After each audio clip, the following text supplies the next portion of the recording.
怎么玩出高级感这事儿，我觉得已经被广汽传祺的工程师给摸得透透的。就这个侧面，你要说是路虎出新款，我都不带怀疑的。你们觉得呢？咱们今天体验的主角呢，就是这台车，广汽传祺的全新 SUV 传祺 S7。咱们先上一组镜头给大家来展示一下。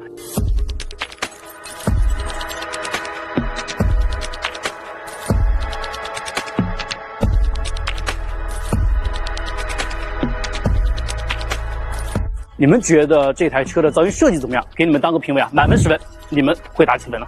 那这台车它的定位呢是一台中大型的混动 SUV， 然后它的尺寸呢我们直接打在屏幕上，个头其实和理想 L6是差不了太多的。然后关于这台车呢，它的外观的设计啊，包括内饰以及一些配置都有非常多的有意思，然后也很有亮点的地方，跟大家去仔细的聊一聊。OK， 我觉得首先要跟大家聊一个地方，就是这台车我最喜欢的一个地方，侧面。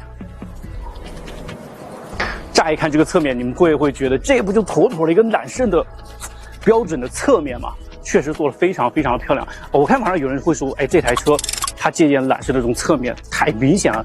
但我就有一个问题啊，你们介不介意你的女朋友长得像刘亦菲呢？或者是你们男朋友的身材，哎，长得像彭于晏呢？反正我是不介意的。OK， 它的侧面呢，其实有很多亮点啊。官方的说法就是它有3横、3竖这样的设计。那这几个线条呢，就勾勒出它整个侧面的轮廓啊，我觉得还是很有型的。你看我站在这儿，是不是挺大的 ？OK， 我们再来说一些侧面的一些细节点啊。首先，它是隐藏式的 BCD 柱，有一个悬浮的效果。好处是什么？会让这台车看起来更加的敦实一些，更加的矮一些，所以更会有运动的那种感觉。但我觉得，如果车顶这一块如果能够全部变成黑色的话，那它那种揽运的气势会更强一些。OK， 看几个小细节点，来过来，这个地方熟悉吗？是不是？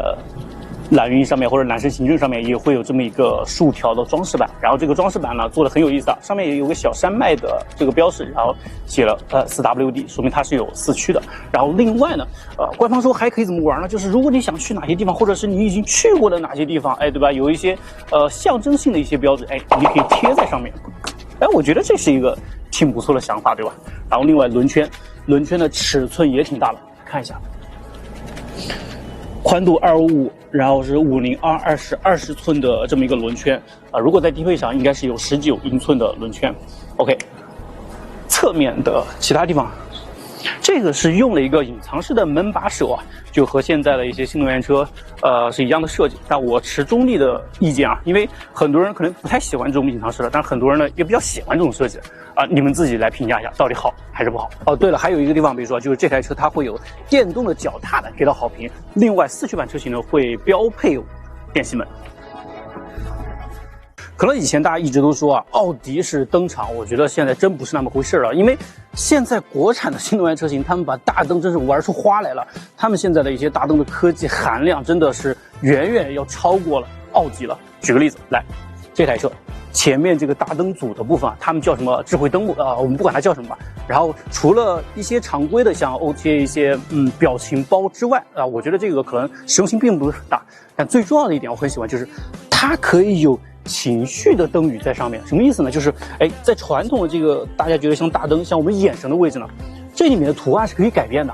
它有8种图案，你可以选择。你可以选择这种看起来比较科技的，你也可以选择那种看起来比较凶狠的，或者是稍微呆萌一点的方案。我觉得这个就特别的有意思。在路上你可能看见每一台 S7， 他们的大灯的表情都是不一样的，这个我很喜欢。然后另外让我比较震惊的就是这一些灯幕，你知道它有多少个灯珠组成吗？2248个。还有非常夸张的一点，就是前面这一条贯穿式的灯带，然后这个灯带呢，刚打开的时候，它的点亮那种动画的效果非常流畅，而且做的很细腻，发光是很细腻均匀的。然后据说这一条灯带的长度有2.618米，非常非常的夸张。然后整个前脸看起来呢，就是那种轮廓感特别强，有棱有角，我觉得符合这种型男的体型的这种车头。反正我挺喜欢的。然后再看一下车尾部分啊，车尾也是设计的那种很简洁的感觉，它的灯光也是方方正正的，但我觉得它可以再更有棱角一些，会让这台车的风格更加突出一些。那另外呢，就是内饰部分，不过不好意思，因为这期视频目前还处于一个保密阶段，内饰不让我拍给大家看。但是我多少可以透露一些，有悬浮式大屏，然后它的音响设计的挺有创意的。然后另外像理想 L9 上面的，后面的吸顶的大电视，它也有的。下期视频我带你们去体验一下它的空间、它的配置，还有它的内饰设计等等方面。OK。整体来说，在外观设计这一块的话，这台车确实是有那种高级感，然后也有那种个性和家族化的设计语言的，我觉得还是挺喜欢的。然后最后我们再来说一说动力总成部分。这台车呢，它是一个混动车型，它会搭载 1.5T 的混动增压发动机，然后再加上电机，有2驱，有4驱的。然后具体的参数信息呢，目前我们还不知道。另外就是这台车。看见没有？它上面搭载了有激光雷达，它也是广汽传祺下面首款搭载高阶智驾的车型啊。然后它的智驾，我可以提前透露大家一下，很牛逼。